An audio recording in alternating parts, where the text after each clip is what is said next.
Assalamualaikum warahmatullahi wabarakatuh. Salam sejahtera untuk kita semua. Bapak Ibu yang saya hormati, pada kesempatan yang baik ini saya, Kepala BPS Kota Mataram, akan menyampaikan perkembangan harga konsumen di Kota Mataram, kondisi selama bulan November 2020 sebagai berikut. Perkembangan harga konsumen yang diukur menggunakan indeks harga konsumen setiap bulan berdasarkan tahun dasar 2018 sama dengan 100. Indeks harga konsumen bulan November sebesar 103,01 poin, lebih tinggi jika dibandingkan dengan bulan Oktober 2020 dengan indeks harga konsumen sebesar 102,97 poin. Dengan kata lain, Kota Mataram mengalami inflasi sebesar 0,04%. Bapak Ibu yang saya hormati, Kota Mataram masih dalam situasi normal menuju zona hijau pandemi COVID-19. Aktivitas ekonomi di masyarakat menunjukkan peningkatan aktivitas. Namun seiring dengan intensitas hujan yang cenderung meningkat pada akhir-akhir ini dan adanya akhir perayaan Maulid Nabi Muhammad SAW, tercatat perkembangan harga-harga di pasar-pasar tradisional menunjukkan secara umum mengalami kenaikan seiring dengan peningkatan kebutuhan yang ada di masyarakat. Perkembangan harga secara umum pada bulan November mengalami inflasi sebesar 0,04%, lebih tinggi dari inflasi Provinsi NTB, yaitu 0,03%, dan lebih rendah dari inflasi nasional, yang inflasinya sebesar 0,28%. Bapak Ibu yang saya hormati, angka inflasi di Kota Mataram kalau dibandingkan dengan dua ibu kota yang ada di sebelah barat, yaitu Kota Denpasar, dengan di sebelah timur Kota Kupang, kedua kota tersebut mengalami inflasi masing-masing 0,20% dan 0,22%. Artinya lebih tinggi dari inflasi di Kota Mataram. Laju inflasi Kota Mataram tahun kalender sampai dengan bulan November 2020 sebesar 0,14%. Lebih rendah dibandingkan dengan inflasi tahun kalender pada bulan November tahun yang lalu sebesar 1,55%. Bapak Ibu yang saya hormati, perkembangan harga-harga atau inflasi selama 11 bulan terakhir ini tercatat di Kota Mataram selama 6 bulan mengalami deflasi dan 5 bulan mengalami inflasi.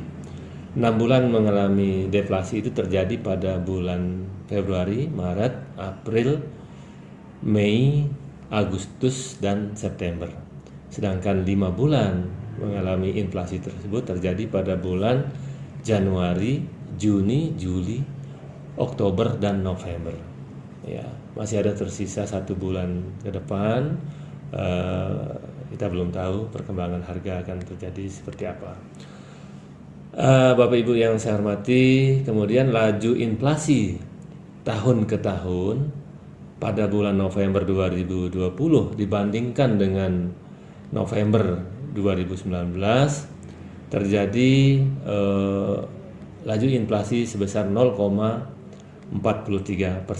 Artinya lebih rendah jika dibandingkan dengan laju inflasi tahun ke tahun yang terjadi pada tahun 2019 pada bulan November sebesar 2,09%. Kemudian inflasi pada bulan November 2020 apabila dilihat dari 11 kelompok komoditas pengeluaran, maka kita lihat ada 5 kelompok mengalami inflasi, 3 kelompok mengalami deflasi, dan 3 kelompok lainnya tidak mengalami perubahan. Di antaranya yang mengalami inflasi atau kenaikan indeks harga mulai dari yang tertinggi terjadi pada kelompok pertama, kelompok makanan, minuman, dan tembakau sebesar 0,23%. Kemudian kelompok perlengkapan, peralatan dan pemeliharaan rutin rumah tangga sebesar 0,14%. Yang ketiga, kelompok perumahan, air, listrik dan bahan bakar rumah tangga sebesar 0,03%. Dan yang keempat, kelompok pakaian dan alas kaki sebesar 0,03%. Dan yang kelima, kelompok kesehatan sebesar 0,01%. Sedangkan kelompok yang mengalami deflasi dari yang tertinggi terjadi pada kelompok perawatan pribadi dan jasa lainnya sebesar minus 0,71%. Kemudian yang kedua, kelompok transportasi sebesar minus 0,01%. Kemudian yang ketiga, kelompok rekreasi, olahraga, dan budaya sebesar minus 0,01%. Sementara untuk kelompok informasi, komunikasi, dan jasa keuangan, kelompok pendidikan, dan kelompok penyediaan makanan dan minuman restoran tidak mengalami perubahan. Bapak Ibu yang saya hormati, berikut saya sampaikan beberapa komoditas yang menyebabkan terjadinya inflasi pada bulan November 2020 menurut kelompok makanan dan non-makanan sebagai berikut. Komoditas makanan yang dominan memberikan sumbangan inflasi dan deflasi di Kota Mataram bulan November 2020 sebagai berikut. Yang pertama dari sumbangan yang terbesar adalah sebagai berikut.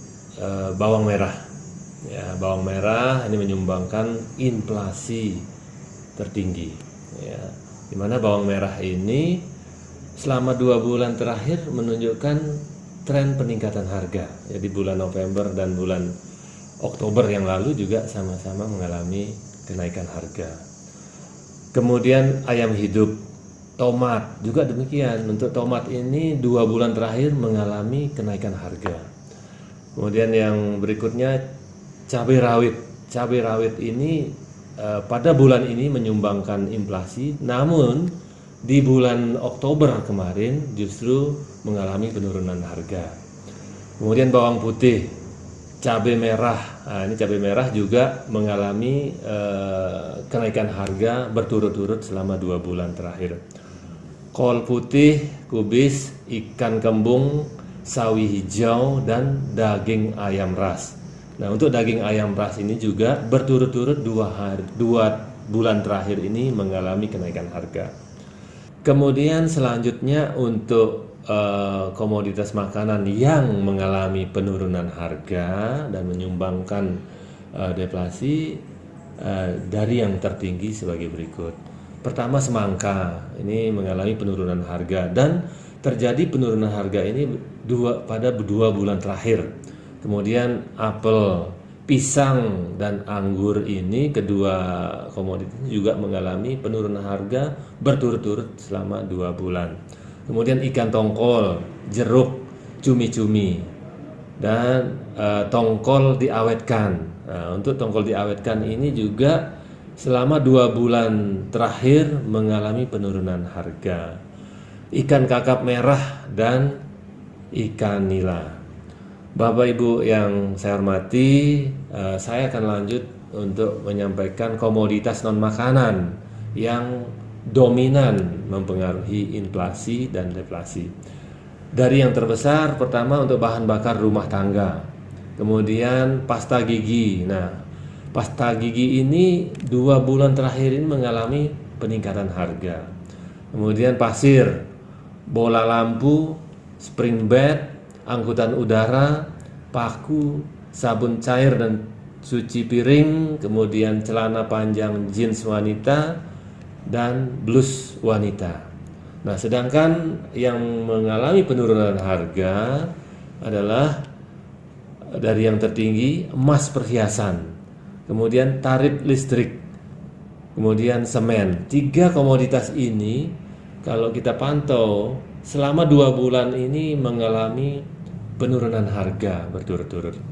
Kemudian cuci kendaraan, ongkos jahit, batu bata, kemudian besi beton, pembasmi nyamuk ya, kemudian pengharum cucian, obat sakit kepala. Demikianlah Bapak Ibu yang saya hormati, yang dapat kami sampaikan informasi dan data berkaitan dengan inflasi di Kota Mataram. Semoga dapat bermanfaat untuk kita semua. Bila taufiq hidayah. Assalamualaikum warahmatullahi wabarakatuh.